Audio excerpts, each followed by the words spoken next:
बंदी छोड़ सतगुरु रामपाल जी परमेश्वर जी की जय हो। परमपिता परमात्मा सारी सृष्टि के रचनहार कुल मालिक असंख्य ब्रह्मांडों के स्वामी जगत गुरु तीनों लोकों में प्रवेश करके सबका पालन पोषण करने वाले राजाधिराज आत्माधार नाथों के नाथ देवों के देव महादेव सर्वेश्वर महेश्वर मृत्युंजय अजरो अमर आदि अनादि सनातनी प्रभु जगत पिता जगदीश्वर श्री श्री 1008 की उपाधि के वास्तविक अधिकारी अकाल मूर्ति सौद स्वरूपी राम वासुदेव सर्वगतम ब्रह्म परम पूज्य प्रथम पूज्य परम संत परम पुरुष परम धनी परम दयालु सत्य कबीर हक्का कबीर अल्लाहु कबीर अल्लाहु अकबर अल्लाह ताला जगत के तारणहार जगत के मुक्तिदाता जगत के जगन्नाथ हारे का सहारा हिंदुओं के राम मुसलमानों के अल्लाह ईसाइयों के मसीह सिखों के वाहिगुरु दया के सागर दया निधि करुणा के सागर करुणा निधि असली मर्यादा पुरुषोत्तम असली लीलाधर संकट मोचन दुख भंजन कष्ट हरण संत शिरोमणि सतगुरु रामपाल जी भगवान के चरण कमल में देश विदेश से लाखों की संख्या में हम सभी सत्सेवक भाई बहनों का अनंत कोटि बारंबार दंडवत प्रणाम। भाई और बहनों, एक छोटी सी न्यूज है जिसके ऊपर आज हम चर्चा करेंगे। फर्जी सतलोक आश्रम बैतूल से संत रामपाल जी का जन्मदिन मनाकर लौट रहे 3 भक्तों की रोड एक्सीडेंट में मौत, 35 लोग गंभीर रूप से घायल। ये हाल है। और जैसे ही दास ने ये न्यूज सोशल मीडिया पर वायरल की, जगत वाले कुछ भाई बहनों के कमेंट्स आने लगे कि कहां गया वो संत रामपाल जी का चेला जो कहता था कि संत रामपाल जी भगवान है भगवान है। अब क्या हो गया? अब क्यों मर गए संत रामपाल जी के चेले? रोड एक्सीडेंट में मर गए। 8 सितंबर को अपने गुरुजी का जन्मदिन मनाने के लिए मध्य प्रदेश के बैतूल आश्रम में गए थे, वापस अपने घर पे जा रहे थे। अब क्या हो गया? तो सबसे पहले तो सभी भाई बहनों को सत साहिब राम राम। भाई और बहनों, कहते हैं जिसकी जितनी बुद्धि उतना ही समाए, उसका बुरा मत मानियो अधिक कहां से लाए। दूसरी बात, संत रामपाल जी किसी को मारे नहीं, मारे तो संत रामपाल जी हत्यारा, अरे अपने आप ही मर जाएंगे कर कर खोटे काम।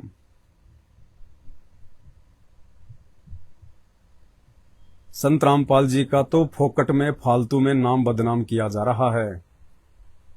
राम किसी को मारे नहीं, मारे तो हत्यारा राम, अपने आप ही मर जाएंगे कर कर खोटे काम। पहले न्यूज आपको पढ़ा देता हूं।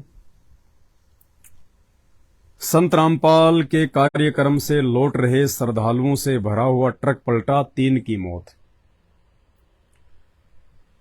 संत रामपाल जी भगवान के कलयुगी परिवार ने, कलयुगी परिवार हम इसलिए कहते हैं क्योंकि संत रामपाल जी का परिवार, हालांकि वो उनका परिवार नहीं है, संत रामपाल जी का कोई बेटा बेटी नहीं है, संत रामपाल जी की कोई पत्नी नहीं है, ये पूर्ण ब्रह्म परमेश्वर हैं, स्वयंभू परमात्मा है, परिभू परमात्मा है।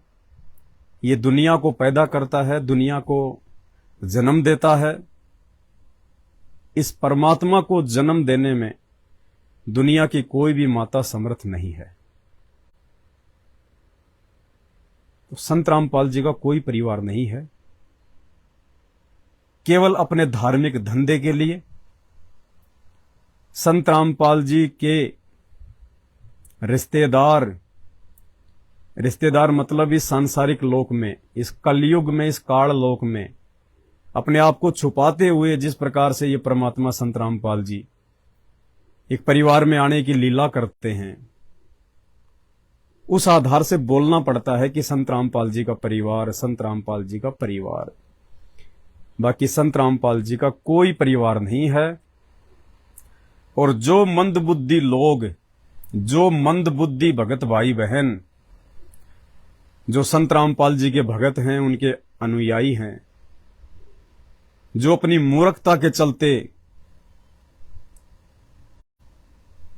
एक परिवार को, अपने जैसे भक्तों को संत रामपाल जी का परिवार समझ के, संत रामपाल जी का बेटा बेटी भाई बंधु रिश्तेदार समझ के, और आंखों पे काली पट्टी बांध के जो गांधारी की तरह चल रहे हैं, जिन्होंने संत रामपाल जी के ज्ञान को अलमारी में पैक कर दिया, ऊपर से लोक लगा दिया, और जिन्होंने कसम खा ली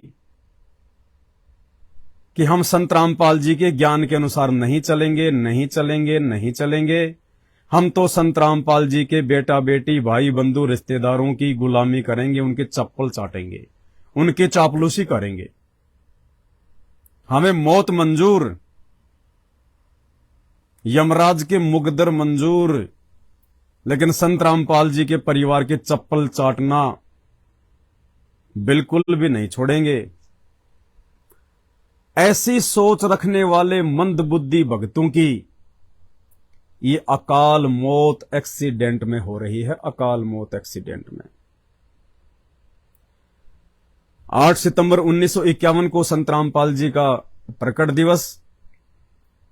आज 8 सितंबर के दिन एक याद के रूप में, ना कि कोई खुशी के रूप में, भगत तो खुशी जाहिर ही नहीं कर सकता, भक्तों को तो आंतरिक खुशी होती है, ये बाहरी खुशी अज्ञानी लोग दिखावा करते हैं। जिनको आध्यात्मिक ज्ञान नहीं है, जिनको सतगुरु की शरण प्राप्त नहीं है, ऐसे अज्ञानी और मंद बुद्धि लोग, जिन्हें सांसारिक लोगों की संज्ञा दी जाती है, जिन्हें जगत कहा जाता है, वो लोग ऐसा ढोंग करते हैं, ड्रामा करते हैं, खुशी जाहिर करते हैं। लेकिन 8 सितंबर का दिन कोई खुशी का दिन नहीं है, कोई भव्य आडंबर के साथ में मनाने का दिन नहीं है। ये तो केवल एक यादगार के रूप में परमेश्वर को धन्यवाद करने का दिन है, परमेश्वर का आभार व्यक्त करने का दिन है कि हे परमपिता परमेश्वर, कैसे आपने 8 सितंबर 1951 को गांव धनाना, जिला सोनीपत, हरियाणा की पावन भूमि पे अपने विधान अनुसार प्रकट होकर फिर संस्कारवश आपने हमें अपनी शरण में लिया, ये अनमोल अमृत ज्ञान दिया, तत्व ज्ञान दिया, और परमेश्वर इस अमृत ज्ञान की घूंट पी पी कर आज हम काल के जाल से बाहर निकलने का प्रयास करते जा रहे हैं।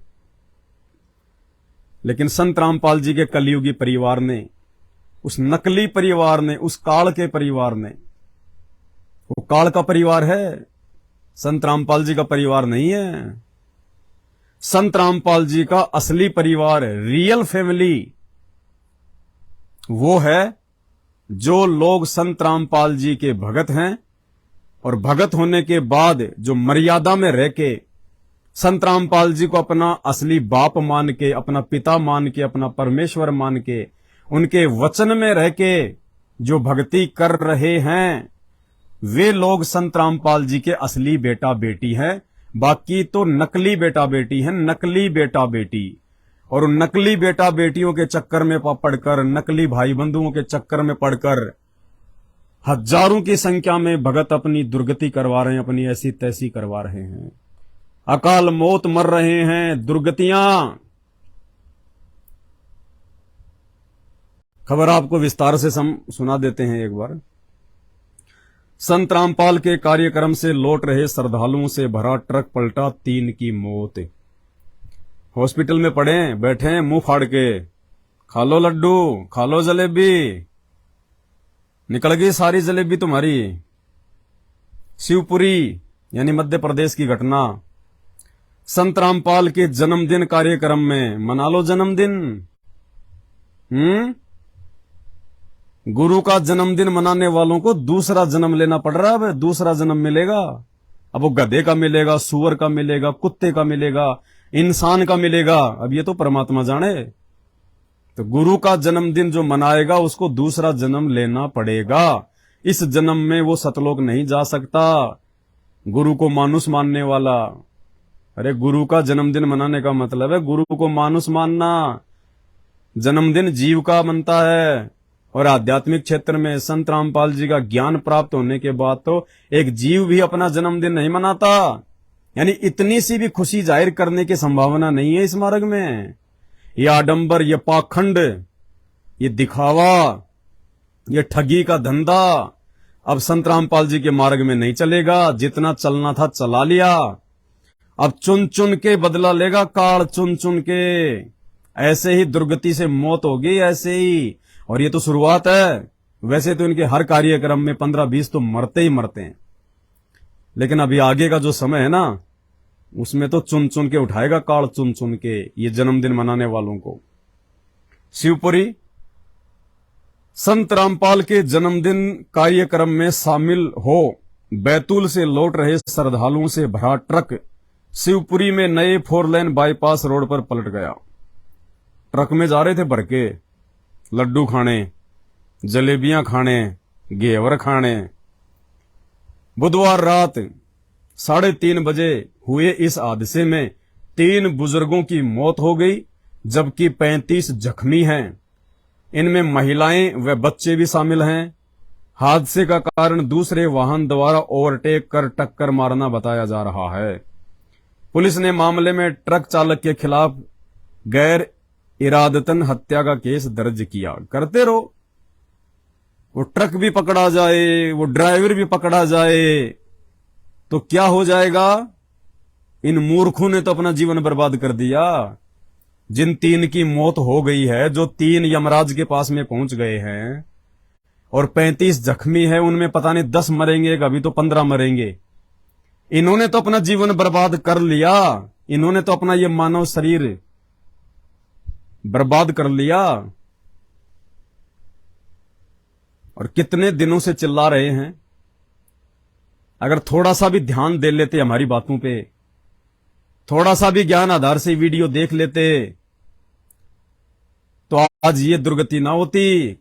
काल के मुंह में नहीं जाते, मरने से बचते, इसी शरीर में भक्ति रह के सतलोक जाते। अब दोबारा मां के जन्म से आना पड़ेगा, मां के गर्भ से आना पड़ेगा। अगर परमात्मा ने दया बख्शी, अगर परमेश्वर ने दया बख्शी, यदि मानव जन्म दिया, पहली बात तो ऐसे निकम्मों को परमात्मा मानव जन्म नहीं देता। कौन से निकम्मों को? जो सतगुरु की शरण में आने के बाद भी आंखें बंद कर लेते हैं।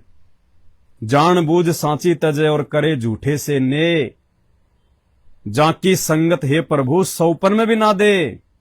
परमात्मा अपने भक्तों को भी मना कर रहे हैं कि ऐसे निकम्मों की तो सपने में भी याद नहीं आनी चाहिए, जो सतगुरु से उपदेश लेने के बाद में जानबूझकर ऐसे कुकर्म करते हैं, पाखंड करते हैं, मर्यादा तोड़ते हैं, गुरु का जन्मदिन मनाते हैं। फिर भी यदि गुरुदेव भगवान ने रजा बख्शी, क्योंकि परमात्मा धरती पे है, वो दयालु है, और यदि मालिक ने रजा बख्शी, इसका यदि मानव जन्म हुआ तो होगा तो मां के गर्भ से, उड़ के तो आएगा नहीं ये। फिर 9 महीने वो नरक भोगना पड़ेगा मां के पेट में। 9 महीने सबसे बड़ा नरक है मां का गर्भ। 9 महीने ऊपर को पैर, नीचे को सिर, फिर रोएगा, हाथ जोड़ेगा, हे भगवान निकाल दे, हे गुरुजी निकाल दे, अब की बार नहीं भूलूंगा। क्योंकि मां के पेट में तो सब याद रहता है इसको, बेटा तूने क्या गलती करी, क्यों तेरी दुर्गति हो रही है। अब ये तीनों रोएंगे, ऊपर पैर, नीचे को सिर, खून में लथपथ गंदगी में, और रोएंगे कि हे गुरुजी, हे परमात्मा, गलती हो गई थी, हम आपके उस कलयुगी परिवार के चक्कर में आके, इन फर्जी कोऑर्डिनेटरों के चक्कर में आ गए। क्योंकि वहां तो सब कुछ एलसीडी की तरह दिखाई देता है, क्या गलती करी थी। हे परमात्मा, दोबारा हम उन आश्रमों का मुंह भी नहीं देखेंगे मालिक। हम तो पेशाब करने भी नहीं जाएंगे मालिक, थूकने के लिए भी नहीं जाएंगे उन आश्रमों में दोबारा। परमात्मा एक बार गर्भ से बाहर निकाल दे। अब ये मां के पेट में रोएंगे। अब ये, अरे गुरुजी का नियम तोड़ने वाला, गुरु का वचन तोड़ने वाला, गुरु के नाम पे पाखंड करने वालों का, गुरु के नाम पे धर्म को धंधा करने वालों का, साथ देने वालों का फिर ये अंजाम होता है। अब जीते जी दुर्गति हो गई, ऊपर यम के दूत फोड़ेंगे ढंग से। फिर 9 महीने मां के गर्भ में भयंकर दुख, और फिर बचपन से फिर वही, कभी ठोकर, कभी पैर टूट गया, कभी आंख फूट गई है, कभी लड़ाई, कभी झगड़ा, कभी रोना, फिर स्कूल में डंडे खाएगा है। और बाद में कोई जरूरी थोड़ी कि ज्ञान समझ में आ जाएगा। सतगुरु रामपाल जी भगवान की शरण उसको मिल ही जाएगी, कोई भरोसा नहीं है, कोई जरूरी नहीं है। तो कितना बड़ा हानि कर ली इन्होंने ये गलती करके, संत रामपाल जी भगवान के ज्ञान को आधार ना बना के और देखा देखी में चलने का नतीजा ऐसे दुर्गति करता है काल, ऐसे दुर्गति। अब ये जो मरे हैं 3 और 35 जो घायल हो गए हॉस्पिटल में पड़े, देखो ये बैठे बेड पे, इनके समोसे कचौरी लड्डू सब निकल गए, इनके बेड पे पड़े पड़े चिल्ला रहे हैं अब ये, और इतने दिनों से चिल्ला रहे हैं। 1 महीने पहले भोंकने लग जाते हैं हम, 1 महीने पहले कि रे 8 सितंबर आ रहा है, 8 सितंबर आ रहा है, काल अपना दाव खेलेगा, काल अपना जाल बिछाएगा, मत जाना इन फर्जी आश्रमों में, मत जाना इन फर्जी आश्रमों में, दुर्गतियां होंगी, दुर्गतियां होंगी, अकाल मौत मरोगे, इन आश्रमों में किसी की मर्यादा नहीं है, गुरुजी का परिवार साक्षात धरती पे काल का रूप है, मरोगे मरोगे। लेकिन नहीं सुनते, नहीं सुनते तो नतीजा देख लो। अब कहेंगे बाकी लोगों के साथ ऐसा क्यों नहीं हुआ, 3 ही क्यों मरे, 10 ही क्यों मरे। अरे भैया एक तरफ तो इनकी मर्यादा टूटी हुई है, इन आश्रमों में जाते ही मर्यादा टूटती है, दूसरी तरफ एक तरफ तो मर्यादा टूटना प्लस इनका माड़ा संस्कार सामने आ जाना, इनके कमजोर संस्कार सामने आ जाना। एक तरफ जब जीव का कमजोर संस्कार सामने आ जाता है, साथ में यदि मर्यादा टूटी हुई है, फिर सतगुरु रजा नहीं करता, सतगुरु आड़े हाथ नहीं लगाता, फिर वो ही होता है जो उसके भाग्य में लिखा हुआ है। वो सोचता है मैं तो गुरुजी का भगत हूं, मैं तो आश्रम में भी जा रहा हूं, मैं तो दान धर्म भी कर रहा हूं, मैं तो गुरुजी के परिवार की चप्पल भी चाट रहा हूं, मैं तो उनकी गुलामी भी कर रहा हूं। ये भी वही कर रहे थे, ये जो मर गए ना, ये भी उन्हें आश्रमों में जाते थे, ज्योति पाठ करवाते थे, दान धर्म करते थे, कोऑर्डिनेटरों के सारे आदेश मानते थे, महीने में 2 बार नाम भी शुद्ध करवा लेते थे। लेकिन दुर्गति तो भाई जिसकी बैटरी डाउन होती चली जाएगी और मर्यादा किसी की है नहीं, पटाखे की तरह फूटते जाओगे, पटाखे की तरह। परमात्मा कुछ नहीं करेगा। क्या गुरुजी को नहीं पता था इस बात का कि ये आश्रम से वापस घर पे जा रहे हैं? अरे 8 सितंबर तो आज है और ये मर लिए कल। तो गुरुजी का इन्होंने कब मनाया? इन्होंने तो जन्मदिन भी नहीं मनाया, इन्होंने तो जन्मदिन भी नहीं मनाया। इनको तो 6 तारीख को बुला लिया, 6 तारीख को बुलाया, उनको शाम को धक्के मार देते हैं। 7 तारीख को बुलाते हैं, उनको शाम को धक्के मार देते हैं। 8 तारीख को बुलाया, उनको 8 तारीख की शाम को धक्के मार देते हैं। इन आश्रमों से इन्होंने तो अपना धंधा करना है, आए जाओ, पैसा दिए जाओ, ज्योति पाठ का निकलते जाओ, चलते जाओ, चलते जाओ। इनको पैसा चाहिए, माया चाहिए। जबकि प्रकट दिवस तो आज है भगवान का, 8 सितंबर आज है, और ये मर लिए 2 दिन पहले। क्यों गए थे भाई? 6 तारीख को तुम्हारे गुरुजी का जन्मदिन था क्या? या 6 तारीख को तुम्हारे गुरुजी का प्रकट दिवस था क्या? क्यों गए तुम 6 तारीख को, जब प्रकट दिवस आज 8 तारीख को है? परमात्मा 8 सितंबर को प्रकट हुए, तुम 6 तारीख को क्या गए थे? टिंडे लेने गए थे, ले लिए टिंडे, ले लिए बैंगने, ले लिए। अब उस गांव में कोई संत रामपाल जी का नाम नहीं लेगा, उस गांव में गालियां निकालेंगे, गालियां। यह है काल की सूक्ष्म चाल। ऐसे करता है काल बदनाम उस परम संत को। ये जो मर गए ना, पीछे जो भक्ति पे लग रहे होंगे 2-4, वो भी छोड़ देंगे। इनके रिश्तेदार तक गालियां निकालेंगे, नफरत करेंगे संत रामपाल जी से, और पूरा गांव नफरत करेगा, पूरा गांव। खबर तो फैलती है, अखबार में आई है, जब यहां तक पहुंच गई। ऐसे काल उस परम संत को निंदा का पात्र बनाता दुनिया में, उन्हीं के भक्तों के माध्यम से, उन्हीं के भक्तों के कर्म फुड़वा देता है और उसी गुरु की निंदा करवा देता है। दुनिया उससे नफरत करने लगती है। यह है सूक्ष्म चाल। बाकी संत रामपाल जी के भगत की, किसकी? भगत की। ये भगत नहीं है, ये देखा देखी वाले भगत हैं, ये नकली भगत हैं, ये चप्पल चाटने वाले भगत हैं संत रामपाल जी के कलयुगी परिवार की। ये असली भगत नहीं है संत रामपाल जी के, ये देखा देखी वाले भगत हैं। जैसे दुनिया वाले देखा देखी में रामनवमी पे, जन्माष्टमी पे और किसी मेले में और कहीं पे देखा देखी में चले जाते हैं लेके झंडे हाथों में, फ्री का भंडारा चाटने। ये है वो उस कैटेगरी के भगत हैं ये संत रामपाल जी के नकली, जो देखा देखी में इन फर्जी आश्रमों में ज्ञान को आधार बनाया नहीं, देखा देखी में दौड़ लिए, ना इन्हें मर्यादाओं का पता, ना इन्हें ज्ञान अच्छे से समझा। ये है वो संत रामपाल जी के असली भगत। असली भगत कौन है? अहंकारवश नहीं कह रहा, अभिमानवश नहीं कह रहा। अभिमान और अहंकार तो हम नीचों में परमात्मा ने समाप्ति कर दिया अपना ज्ञान देके। असली भगत जो गुरु को भगवान मानते हैं, गुरु को स्वयंभू परमेश्वर मानते हैं, मां के गर्भ से जन्म लेके आया हुआ जीव नहीं मानते, मानुष नहीं मानते, और जिन्होंने 8 सितंबर को अपने घर पे रह के परमात्मा को प्रसन्न किया है, परमात्मा को प्रकट किया है, धक्के खाने के लिए फर्जी आश्रमों में नहीं गए कि मोकू कहां ढूंढे रे बंदे मैं तो तेरे पास में, मोकू कहां ढूंढे रे बंदे मैं तो तेरे पास में। ये दुनिया मंदिरों में भटक रही है। कल जन्माष्टमी थी, दुनिया मंदिरों में भटक रही है और तुम इन आश्रमों में भटक रहे हो। तुम्हारे मेरे दुनिया में क्या अंतर है भक्तों? तुम तो दुनिया वालों से भी नीचे। दुनिया वाले तो इसलिए भटक रहे हैं, इसलिए वो पत्थर पूजा कर रहे हैं, मंदिर मस्जिदों में जा रहे हैं, क्योंकि उन्हें तो भगवान का एड्रेस नहीं पता, उन्हें भगवान की पहचान नहीं, वो जानते नहीं भगवान कौन है, भगवान की क्या परिभाषा है। वो देखा देखी में जा रहे हैं, देखा देखी में।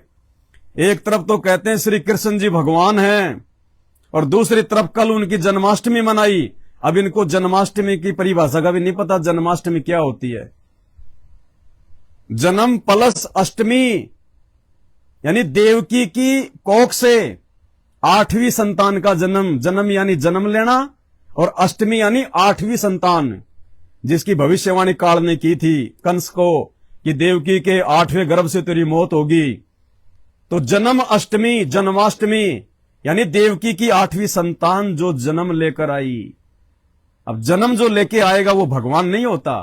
भगवान कभी मां के गर्भ से जेर में लिपट के, गंदगी में लिपट के, लाल पीला होके नहीं आता। अरे जो खुद ही मां के गर्भ से जन्म लेके आया, दुनिया का जन्म मरण कहां से ठीक करेगा? इसीलिए तो ये देवी देवता 33 करोड़ ब्रह्मा विष्णु महेश शास्त्र भरे पड़े हैं, गवाही दे रहे हैं ठोक ठोक के कि ये जन्म मृत्यु में है, जन्म और मरण में। वो ही तुमने कर दिया काम। ये मंदिरों में उनकी जन्माष्टमी मनाते फिरते हैं। अरे उनको तो बेचारों को पता नहीं, जगत वालों को तो। अरे तुम्हारे को तो सतगुरु ने 28 साल तक एडी से चोटी तक ठोक ठोक के ज्ञान दिया। तुम क्यों गधे बन रहे हो? तुम क्यों मूर्ख बन रहे हो? तुम क्यों जानबूझ के अपने ऐसे तैसी करवा रहे हो, अपने पैर पे कुल्हाड़ी मरवा रहे हो? कितनी बार बताया गुरुजी ने, 1000 बार बताया गुरुजी ने कि वो परमात्मा स्वयं ही आके अपने द्वारा रची गई सृष्टि का ज्ञान ठीक ठीक बताता है। उस परमेश्वर के अलावा दूसरा 21 ब्रह्मांड में कोई तत्वदर्शी संत की भूमिका नहीं निभा सकता, सतलोक के विषय में जानकारी नहीं दे सकता। सत्संग केवल सत्पुरुष ही कर सकता है। इस 21 ब्रह्मांड में काल के खिलाफ कोई आवाज नहीं उठा सकता। ब्रह्मा विष्णु महेश भी डरते हैं उसके खिलाफ एक शब्द बोलने से।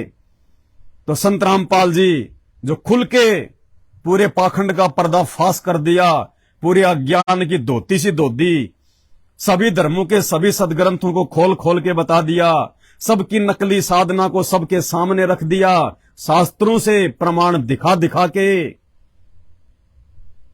और तुम ऐसे महान जगत गुरु का प्रगट दिवस मनाने के बजाय तुम उनका जन्मदिन मनाने गए थे इन फर्जी आश्रमों में, अवतरण दिवस मनाने गए थे ना उस आश्रमों में। धिक्कार है, धिक्कार। इसलिए परमात्मा कहते हैं ऐसे भक्तों की तो माताओं को भी लानत है, लानत। परमात्मा कहते हैं पापी प्रभात ना बेटे और मुंह देखे पाप लगे जिसका, 9 मास गर्भ त्रास दई, धिक्कार जन्म उसकी मां का। कहते हैं ऐसे मूर्खों की तो माताओं को भी धिक्कार है जिन्होंने ऐसे मूर्खों को जन्म दे दिया, जो सतगुरु के समझाने के बाद भी नहीं समझ पा रहे, जिनको प्रकट होने का, जन्मदिन का, अवतरण दिवस का ही नहीं पता कि ये क्या होते हैं, और अपनी दुर्गतियां करवा रहे हैं। एंड टू एंड तुरंत रिजल्ट मिलेगा, तुरंत। 28 साल से खूब जेल लिया परमात्मा ने भक्तों को, संत रामपाल जी ने। अब नहीं, इतना ज्ञान 28 साल से संत रामपाल जी यदि किसी गधे को भी देते ना, गधे को भी गीता पढ़ाते संत रामपाल जी, जो गीता आप और हमारी को पढ़ाई है ना संत रामपाल जी ने 28 वर्षों से। 28 वर्ष तक संत रामपाल जी यदि किसी कुमार के गधे को भी गीता पढ़ाते, वो भी सहर्ष सतलोक में जाने को तैयार हो जाता। और तुम्हारे कान पे जू भी नहीं रेंग रही। सतगुरु का जन्मदिन मनाने निकले थे, काल ने दूसरा जन्म दे दिया, दूसरा। 9 महीने ऊपर को पैर करके मां के पेट में सड़ोगे, 9 महीने, और पूरे गांव में उस परम संत की बदनामी करवा दी। यह है काल की सूक्ष्म चाल। और सत्सेवक, साध संगति से जुड़े हुए भाई बहन जो भटकते नहीं है, धक्के खाते नहीं फिरते, अपने परमात्मा के विधान पे चलते हैं, अपने गुरु को भगवान मान के चलते हैं, ज्ञान को आधार बना के चलते हैं कि मोकू कहां ढूंढे रे बंदे, मैं तो तेरे पास में, घट ही में गंगा, घटी ही में जमुना, घटी ही में जगदीश। और लाखों की संख्या में सत्सेवक भाई बहनों ने आज 8 सितंबर को अपने प्राण प्रिय, अपने प्राणनाथ परम पूज्य सतगुरु रामपाल जी भगवान का अपने अपने घर पे रह के प्रकट दिवस मनाया है। प्रकट दिवस, बंदी छोड़ को देसी घी के शुद्ध हलवे का भोग लगाया, देसी घी के भंडारे का भोग लगाया, फल फ्रूट परमेश्वर के सामने रखे, रो रो के परमेश्वर से प्रार्थना की, अरदास की। मजबूरन ऐसे भक्तों के पास में सतगुरु को आना पड़ता है। ये विधान है परमात्मा का। भगत के वश में है भगवान, भगत के वश में है भगवान। फिर वो परमात्मा ऐसे भक्तों को गाय की तरह नजर में रखता है, जैसे गाय अपने बछड़े को नजर में रखती है। जो बच्चा गऊ की नजर में, यूं साईं को संत, और भक्तों के पीछे पीछे फिरे वो भगत वत्सल भगवंत। वो भगत वत्सल भगवंत संत गुरु रामपाल जी भगवान अपनी ऐसी प्यारी आत्माओं के पीछे पीछे छाया की तरह रहते हैं, साये की तरह। एक क्षण के लिए अपने से दूर नहीं करते परमात्मा ऐसी आत्माओं को। एक रक्षा कवच बना के रखता परमात्मा उन आत्माओं के चारों तरफ, सुरक्षा कवच। काल का अटैक नहीं हो सकता। और 8 साल का इतिहास इस बात का गवाह है। 8 साल का इतिहास, किसी भी सत्सेवक की उंगली का नाखून तक नहीं उतरने दिया भगवान ने, नाखून तक। और ये सतलोक आश्रम मैनेजमेंट हरियाणा के पीछे आंख बंद करके चल रहे मूर्खों के घरों के चूल्हे जलना बंद हो गए। कईयों के तो परिवारों का सत्यानाश हो गया इन आश्रमों में आते जाते समय।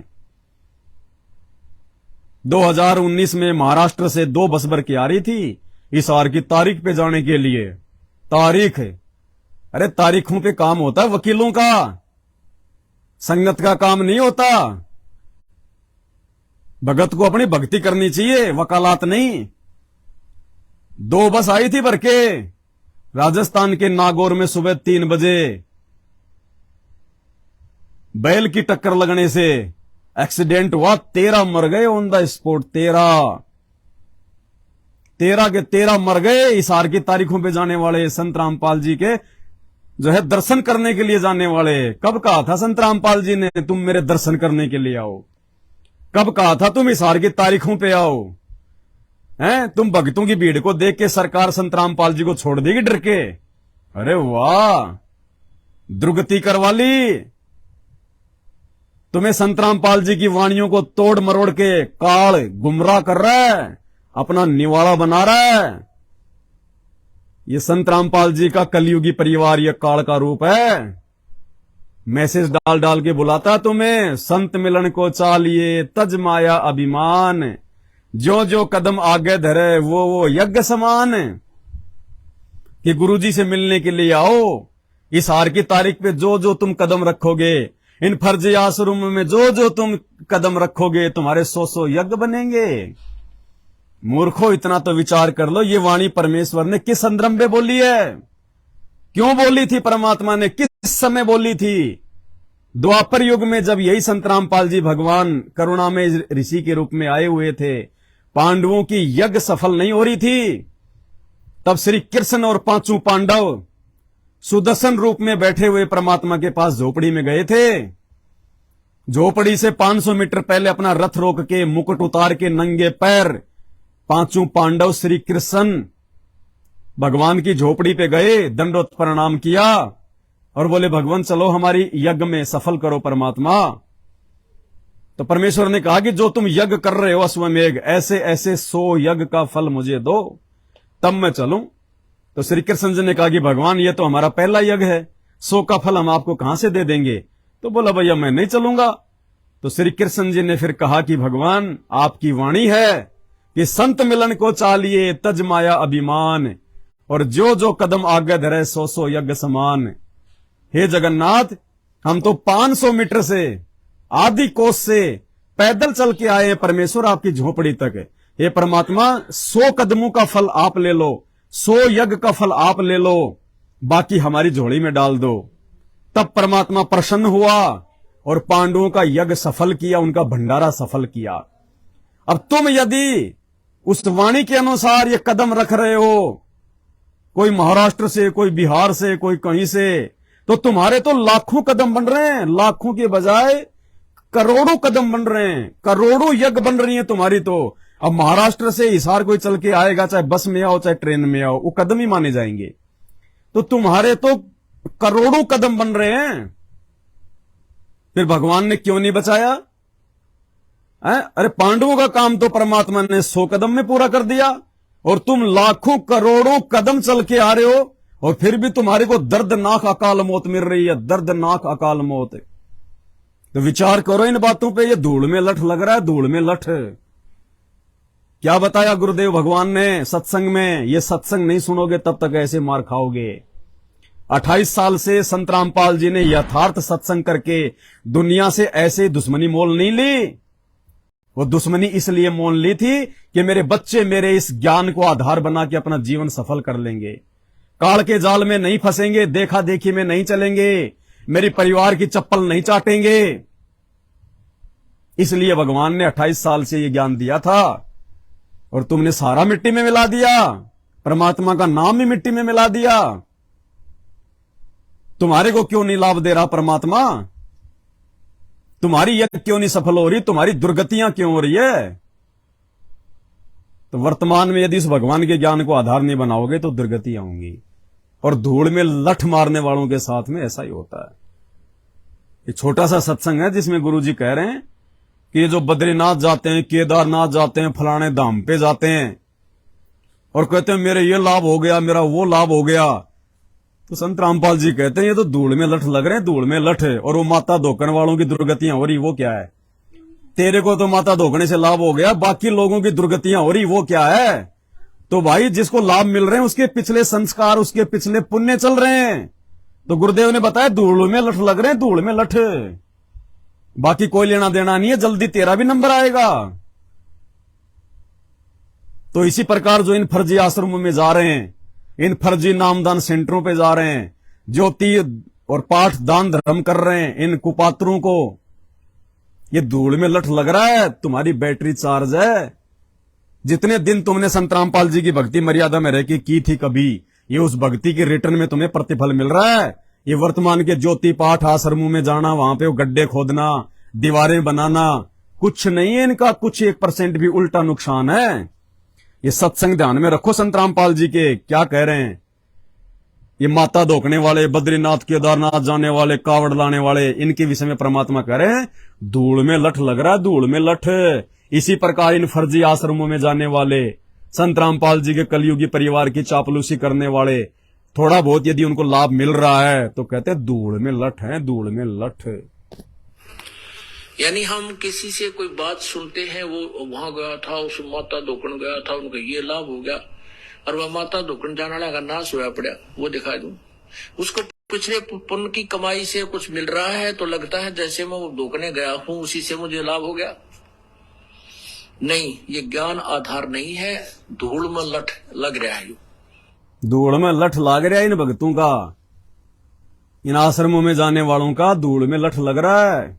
ज्ञान आधार नहीं है।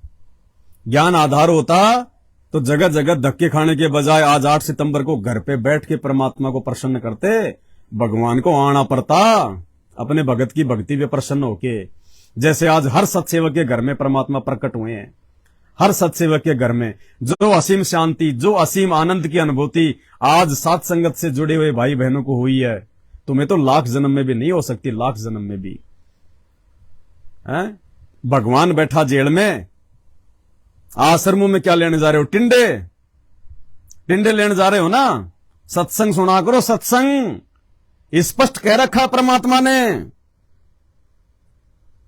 स्पष्ट कि कई लोग कहते हैं कि वहां चलो, वहां से फिर वहां पे सतलोक चलो, सतलोक चलो, सचखंड चलो।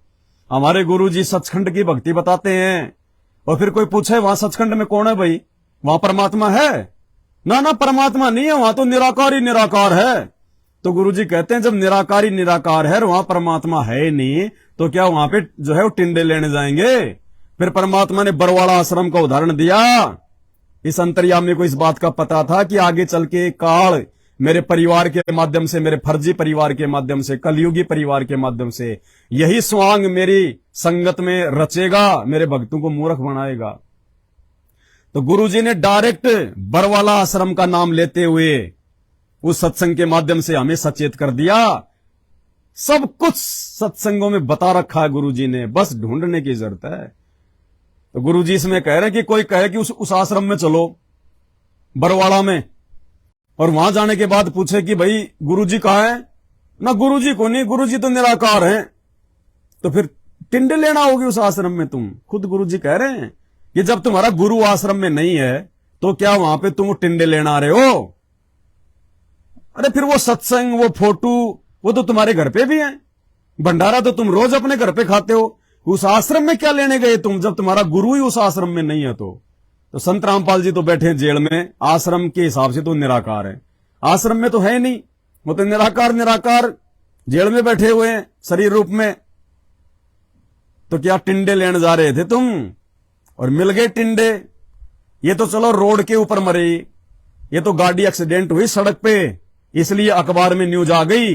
अगर मर जाते ये आश्रम में उस भट्टी में पड़ के, मर जाते अगर ये आश्रम में दिल का दौरा पड़ने से, ये सूचना भी बाहर नहीं आती। सूचना भी जैसे 3 महीने पहले दनाना आश्रम में 3 मर गए ट्रैक्टर के नीचे दब के, इन्होंने बात को बाहर भी नहीं आने दिया, बाहर भी।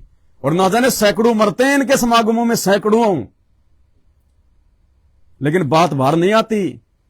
ये तो रोड पे मर गए इसलिए आ गई अखबार में। तो गुरुजी क्या कह रहे हैं? कोई कहे चलो उस आश्रम में बरवाड़ा में, और गुरुजी वहां है ही नहीं, कि गुरुजी तो निराकार है, दिखाई नहीं दे रहे, गुरुजी तो है नहीं।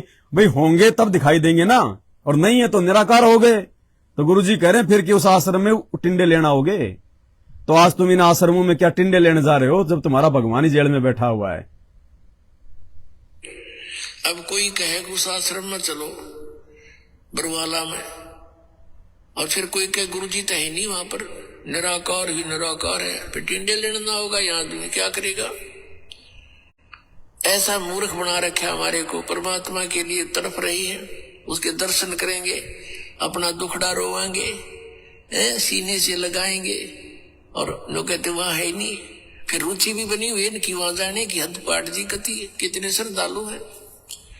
इन श्रद्धालुओं की श्रद्धा का ऐसे काल नाजायज फायदा उठवा रहा है आज संत रामपाल जी के कलयुगी परिवार के माध्यम से। और ये कलयुगी परिवार वर्षों पहले अपनी मर्यादा तोड़ के संत रामपाल जी से दूर हो चुका है, केवल अपना धंधा कर रहा है। धंधा स्पष्ट कर दिया इस सत्संग में संत रामपाल जी ने कि नालायको गुरुजी आश्रम में है ही नहीं, फिर भी तुम्हारी वहां जाने की रुचि बन रही है। कति हद पाड़ दी, कितने श्रद्धालु हैं। और इसी नाजायज श्रद्धा का फायदा सतलोक आश्रम ने उठाया, लेकिन भगत मूर्ख बन रहे हैं। भगत एक बार फिर से सुन लो अगर आंखें खुल जाएं तो। और अभी भी समय है, 18 अप्रैल 2024 तक का समय है तुम्हारे पास। 18 अप्रैल 2024 तक का, शायद अगली बार तुम प्रकट दिवस ये 8 सितंबर का दिन ही ना मना पाओ। ऐसी भयंकर परिस्थितियां पैदा हो जाएंगी, शायद अगले साल 2024 में तुम 8 सितंबर ही ना मना पाओ इन फर्जी आश्रमों में। सुनो क्या कह रहे हैं गुरुदेव। अब कोई बरवाला में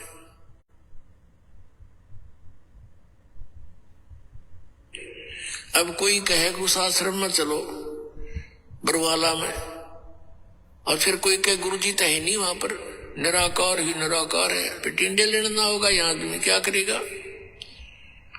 ऐसा मूर्ख बना रखा हमारे को। परमात्मा के लिए तड़प रही है, उसके दर्शन करेंगे, अपना दुखड़ा रोवाएंगे, सीने से लगाएंगे, और लोग कहते वहां है नहीं। फिर रुचि भी बनी हुई इनकी वहां जाने की। हद पाट जी कती है, कितने श्रद्धालु है। कब समझोगे भाई, कब समझोगे? तुम्हारा घर क्या है? शमशान घाट है क्या?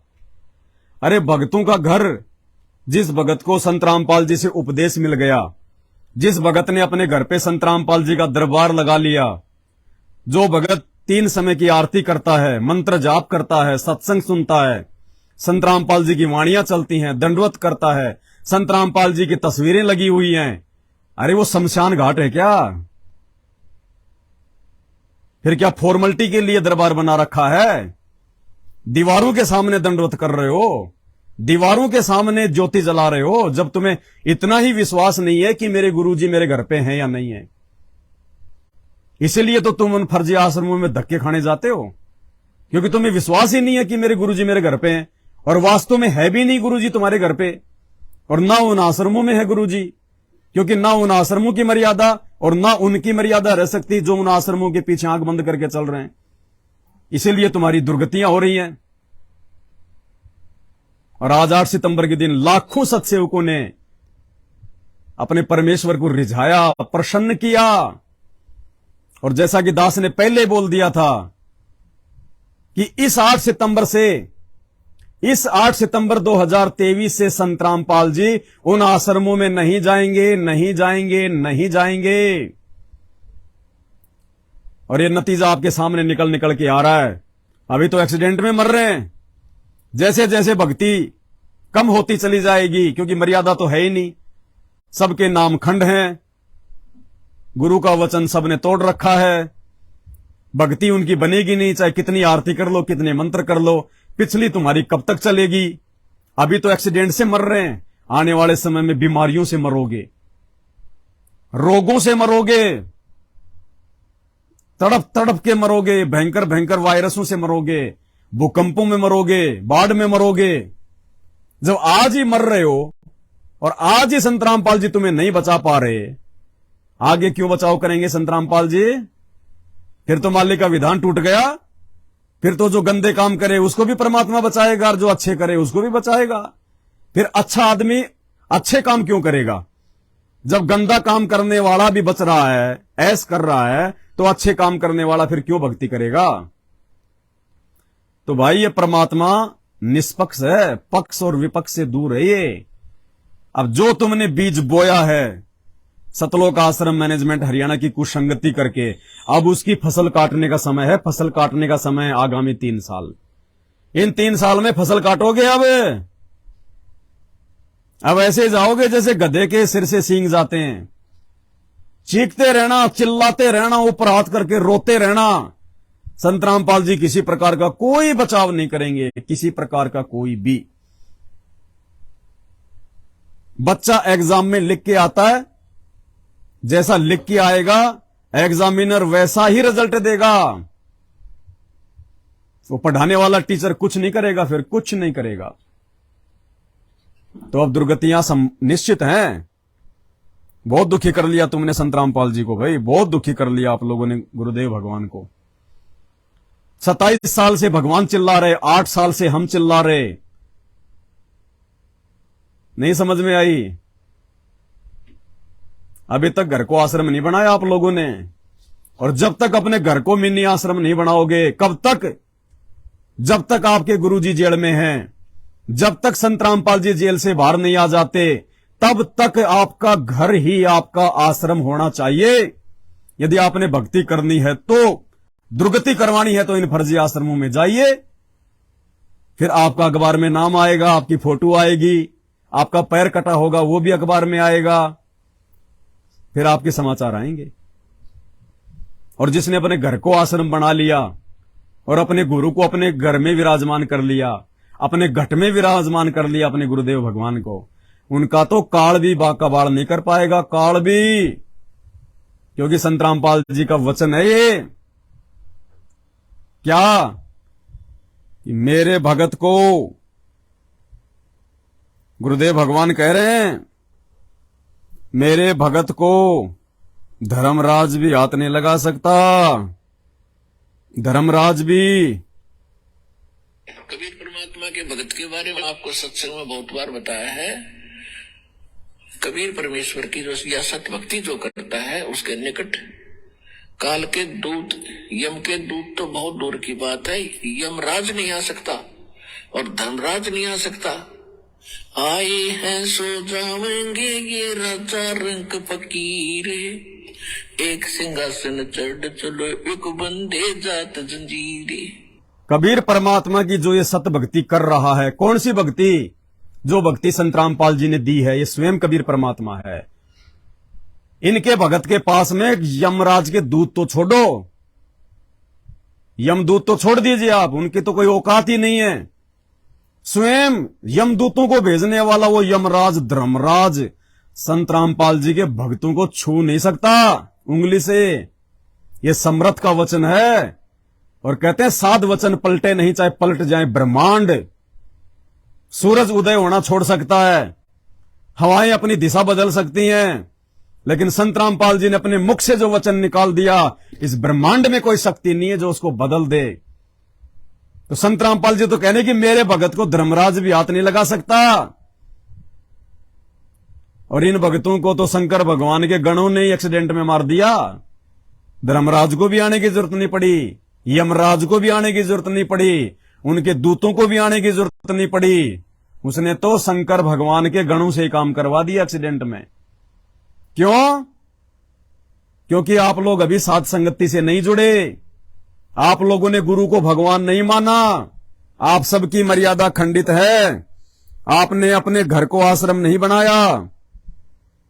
और जिस दिन अपने घर को आश्रम बना लोगे, जिस घर को आश्रम बनाने के विषय में पूज्य गुरुदेव संत रामपाल जी भगवान ने हजारों बार कहा है, क्या कहा है कि भगत जब नाम ले लेता है, दरबार लगा लेता है, तीनों समय की आरती करता है, मालिक की चर्चा करता है, कभी दंडवत करते हैं, कोई सत्संग सुनते हैं, वो मिनी आश्रम हो गया, मिनी आश्रम।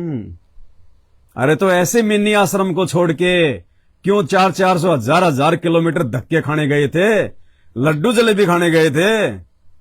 अरे मूर्खो, इससे अच्छा तो 100 रुपए की लड्डू जलेबी पड़ोस की दुकान से लेके खा लेते, ये गले में मौत तो नहीं पड़ती। अरे इस मौत से तो बच जाते कम से कम, ये लड्डू जलेबी के चक्कर में जान गंवा बैठे। क्या कह रहे हैं परमात्मा घर को आश्रम बनाने के विषय में? पुण्यात्मा, आज परमात्मा के बच्चे जिनको दीक्षा प्राप्त हो चुकी है, उसके परिवार के अंदर एक मिनी आश्रम बन गया। ऐसा स्थान बनाया जाता है जहां भगवान के स्वरूप को रखते हैं, जहां परमात्मा की ज्योति जलाई जाती है, सभी उठकर वहां प्रणाम करते हैं।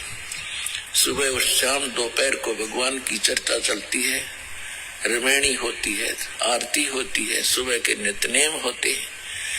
फिर दिन में जब भी टाइम लगता है, कोई मंत्र कर रहा है, कोई सीमन सतनाम का कर रहा है, तो कितना माहौल बदल गया ना। उसमें बकवाद बतलावा हो, वो न बोला, वो न बोला, उसका नाश होगा, उनका ऐसे नुकसान होने वाला है, वो ऐसी गलती करते हैं। तो इस तरह की बकवादियां बतला के उस परिवार, उस घर के अंदर हम ये कुविचार छोड़ देते थे। फिर वो कुविचार हमारे मस्तिष्क में टकराते रहते थे, हमें डिस्टर्ब रखते थे, शांति नहीं होने देते हैं।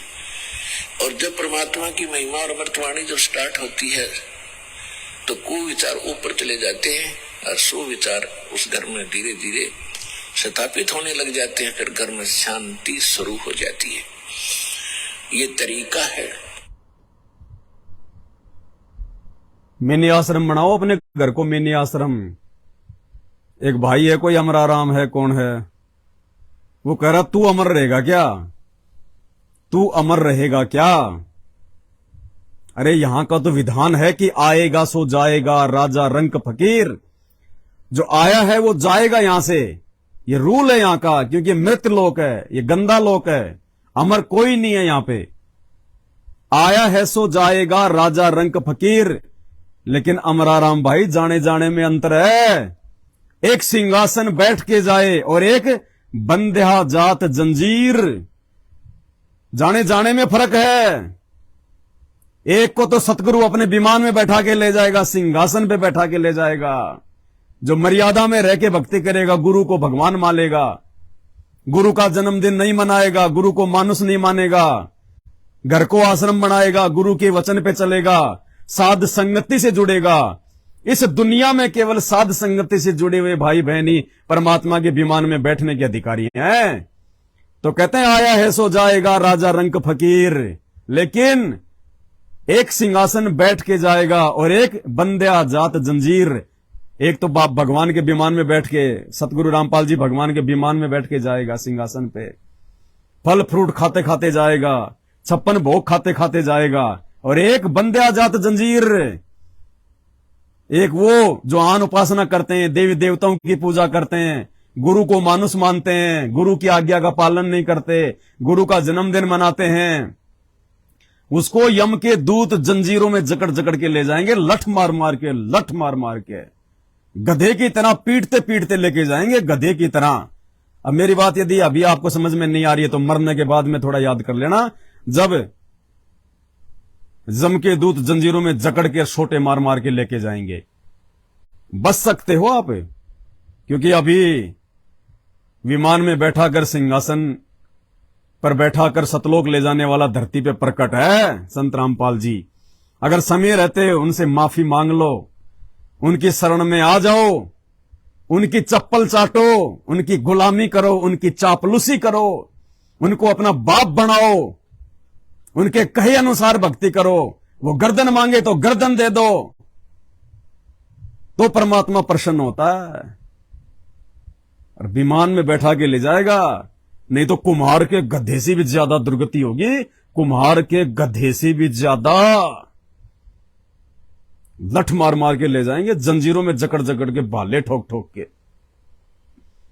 तो आने जाने में अंतर है मेरे भाई अमराराम। कुछ दिन यूट्यूब पे जाके सत्संग सुन लो संत रामपाल जी के, जीवन सुधर जाएगा। नहीं तो लेने के देने पड़ जाएंगे, लेने के देने। ये 4 दिन की जवानी है, 4 दिन की चांदनी है ये। वो धर्मराज फिर ये नहीं देखेगा तू बहुत बड़ा सेठ था, लखपति था, तेरे 10 फैक्ट्री थी, तू फॉर्च्यूनर में घूमता था, तू फलानी पार्टी का मेंबर था। वो सबको नंगा करके लाइन में खड़ा रखता है और ये देखेगा तूने क्या किया और क्या नहीं किया। बस सुरग नरक 2 मिनट लगेंगे। वहां जैक चेक नहीं चलता, वहां नेताओं के जैक नहीं चलते, वहां पे रिश्वत नहीं चलती। सुधर जाओ भाई, समय है। जगत वाले भी और संत रामपाल जी के भगत भी। अरे जब संत रामपाल जी के शरण में आने के बाद उनके मर्यादा तोड़ के भक्ति करने वाले भक्तों की ऐसी दुर्गति हो रही है तो विचार कर लेना जगत वालों की क्या दुर्गति होगी। जगत वालों की तो गाड़ियां सरिये से भरे ट्रक में घुस जाती है, इधर से सरिये निकल जाते हैं, इधर से सुबह फिर यूं मिलते हैं। अखबार में आती है ना, सरिये घुसे रहते हैं। आने वाला समय 2028 तक नानी याद दिला देगा, नानी भयंकर। उस समय कोई रात नहीं मिलेगी, चाहे कितना ही संत रामपाल जी के पैर पकड़ लेना, कितना ही संत रामपाल जी को अपना बाप बना लेना। बाप बनाने का मतलब उनको अपना गुरु बनाना। वो हाथ अपना रख दे सिर पे जिसने मान गुरु को बाप लिया। ये शब्द है, परमात्मा का भजन है। जिसने अपने गुरु को अपना बाप मान लिया वो अपना आशीर्वाद भरा पंजा रख देता है। फिर धर्मराज और उसके दूत 100 मीटर दूर घूमते हैं, 100 मीटर दूर। अभिमान नहीं कर रहे। आप कह रहे हो ना अमर रहेगा क्या? अमर तो नहीं रहूंगा। अब तुम्हें क्या बताएं, तुम्हें यकीन तो होगा नहीं अब इन बातों पे। जब हमारे खुद के भगत भाई बहन ही रद्दी के भाव में जा रहे हैं, कार्ड लेके जा रहा है, तुम्हें कहां से यकीन होगा? लेकिन हमें विश्वास अपने गुरुदेव भगवान पे और उनकी पीठ पीछे उनके विश्वास पे बोलते हैं हम। हमारी कोई औकात नहीं है, हम तो 2 कोटि के जीव हैं, हमारी कोई हैसियत नहीं है। लेकिन हमारे भगवान की हैसियत, हमारे गुरु की जो हैसियत है, यहां के टाटा बिरला अंबानी तो छोड़ो, ये तो ऊंट के मुंह में जीरे के बराबर हैं। ब्रह्मा विष्णु महेश की हैसियत नहीं है, उनकी औकात नहीं है जो हैसियत संत रामपाल जी भगवान की है। अभी रुक जाओ, अभी इनका समय नहीं आया। ये इंतजार कर रहे हैं, ये इंतजार कर रहे हैं। अभी इन मंदिरों में मेले लगते हैं, जन्माष्टमियां होती हैं, रामनवमी होती है, पुलिस प्रशासन सिक्योरिटी में लग जाता है, भीड़ आने लग जाती है। किस लिए? एक पत्थर के लिए। वो पत्थर जो ना बोल सकता, ना चल सकता, ना सुन सकता, ना आपकी प्रार्थना सुन सकता, ना आपका रोग और दुख दूर कर सकता, उस पत्थर के लिए आज इतनी सिक्योरिटी। और जब कल दुनिया को पता चलेगा कि असली जगन्नाथ, असली जिंदा भगवान संत रामपाल जी हैं, ये परमेश्वर, उस दिन क्या होगा? उस दिन के लिए संत रामपाल जी ने सत्संग में कह रखा है कि एक दिन ऐसा आएगा, बरवाड़ा आश्रम की दीवारों पे दुनिया सिर पटक पटक के रोएगी, माथा मारेगी आश्रमों पे आके। और इतनी लंबी लाइन, इतनी लंबी लाइन, जहां देखोगे वहां तक बंदे ही बंदे नजर आएंगे, टोल के टोल आएंगे, टोल के टोल। और 2028 से पहले पहले इंसान को अपनी औकात याद आ जाएगी, इन देवी देवताओं की हैसियत पता चल जाएगी, खुद की हैसियत पता चल जाएगी। आज चाहे वो प्रधानमंत्री है, चाहे मंत्री है, चाहे बिजनेसमैन है, ये बैटरी जो पिछले जन्मों की चल रही है, पुण्य कर्मों की, अब ये समाप्ति की तरफ है। ये 3 साल में तेजी से घस लेगी और 3 साल में सब कुछ याद दिला देगा संत रामपाल जी। सब कुछ भगवान था, भगवान है और यही भगवान रहेगा। और आज बिचली पीढ़ी है, अपने आप को भगवान साबित करके रहेगा। जीव की औकात है, हार नहीं मानता, और भगवान की जिद है, वो हार मनवा के रहता है। पूरी दुनिया नाक रगड़ेगी संत रामपाल जी के चरणों में, पूरी दुनिया। आंसू टपकाएगी, आंसू। ये पैसा धरा का धरा रह जाएगा, ये जैक और चैक, ये जानकारियां धरी की धरी रह जाएंगी। ऊंचे ऊंचे लोगों के साथ में उठ बैठ धरी की धरी रह जाएगी। अगर भक्ति नहीं है तो वो डेंजरियस समय आ रहा है। अभी 24 में ड्रामे देख लेना क्या होते हैं, 25 और 26 तो नानी याद दिला देंगे। समझदार को संकेत काफी है, जगत को भी और भक्तों को भी। बाकी भैंस के आगे कितनी बीन बजा लो, उसका तो काम है बस फुदकना। बाकी समय बता देगा फिर अपने आप को। ये जो समय रहते नहीं समझता, समय फिर उसकी क्या दुर्गति करता है, क्या दुर्गति करता है। आज के वीडियो में केवल इतना ही। बंदी छोड़। सतगुरु रामपाल जी परमेश्वर जी की जय हो।